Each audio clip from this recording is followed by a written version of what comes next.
dredge that we've been using to restore the salt marsh. And at the front end of the dredge is a cutter head that stirs up the sediment, sucks it up into the pump, and the long black pipe that you see snaking its way across pond 10 here discharges the sediment into pond 11, and we're raising the elevation in the pond so that it's at the correct height to grow salt marsh habitat.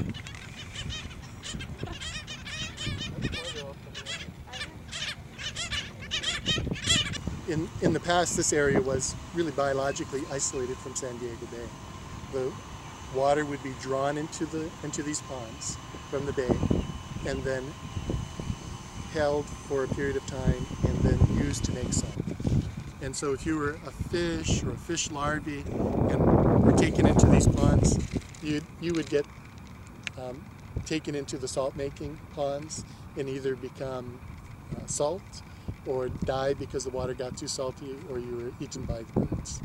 And now we've taken those 220 acres worth of ponds and redistributed sediment so that we could create salt marsh habitat and cordgrass habitat for endangered light-footed clapperrail, dug out channels so that we have better tidal circulation and some foraging habitat for fishes, and then really opening it up to the bay so now it's biologically part of the bay. So we've really returned back to San Diego Bay all of this area that had been isolated from being a functional part of San Diego Bay. Part of the reason why we have so many birds, and we're talking tens of thousands of birds that are out here nesting on these levees, is that the public hasn't been able to come out onto the levees during the nesting season. And thereby the birds are able to breed and nest and raise their young without continually being disturbed by human activity.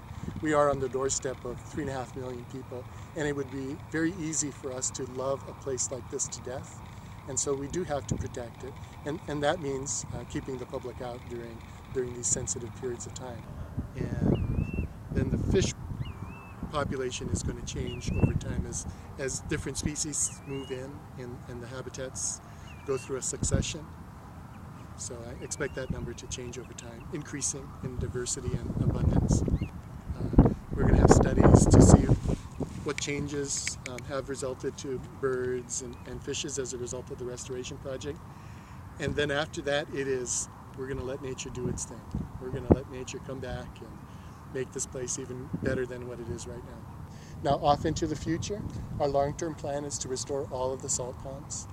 It will be a major step, a very much more difficult than what we did here on ponds 10 and 11.